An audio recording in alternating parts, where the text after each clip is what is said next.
extensive study of Nile Valley civilization, Egypt, Nubia, etc. Why should African scholars study Nile Valley civilization? Yeah, for many reasons, you see. Because, of course, we don't... our history now is kind of a tribal history. You have tribes, you have ethnicity, something like that.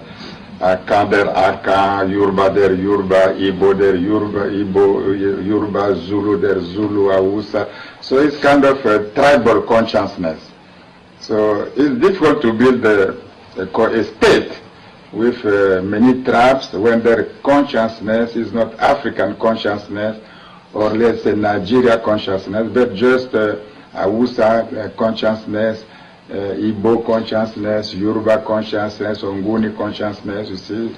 You don't do like that. So this is why we must build African consciousness. To go back to African history. So when we go back to African history, we have Western great kingdoms and empire, Ghana, Mali, Songhai, and then we have also Ashanti in Gulf of Guinea, Ashanti, Baoulé, all these things, Yoruba, Benin, and until everywhere we go to Angola, to South Africa, Zimbabwe, everywhere you have kingdoms, empire, long time before colonization.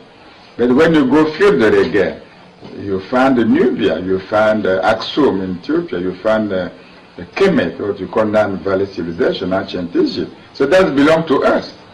So it's not just my tribe or my West Africa or my Central Africa. It's also the land valleys, it belongs to us.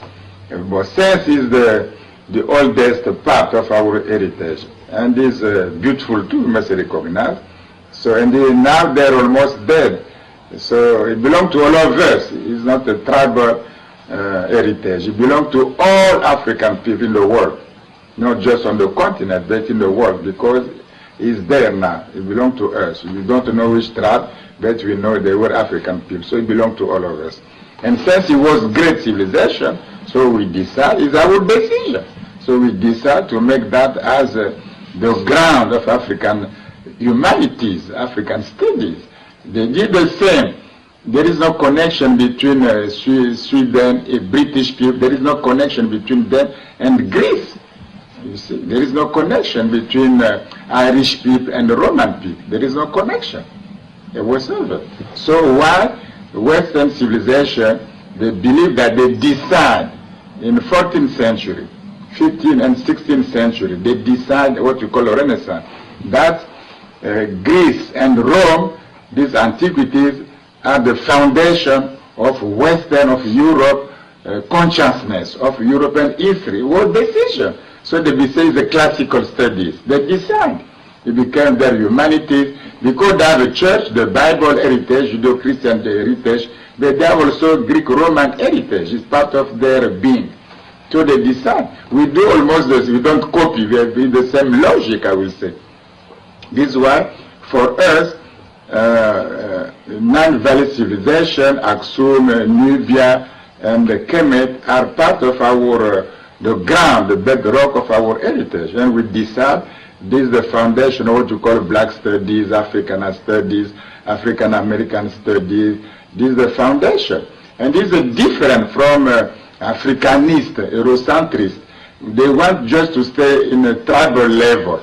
You see, this, all these Western scholars, you see, we call them Africanists. They want just to say, to describe tribes.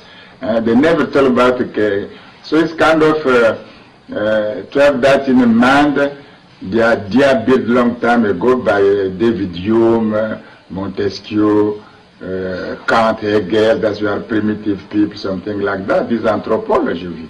So we don't deal with that anthropology. We are able to study ourselves by ourselves. We don't need nobody to tell us our ancestry. It's over now.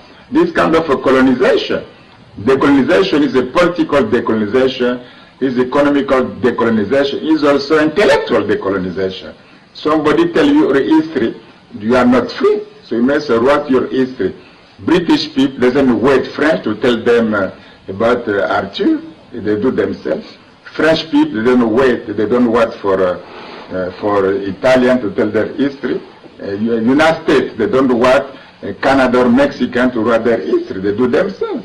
Chinese, they do the same. Why us? Why we must away some British people, some French people, and to tell us our history? It's a kind of a colonization. This must be over. If not, will be never a renaissance.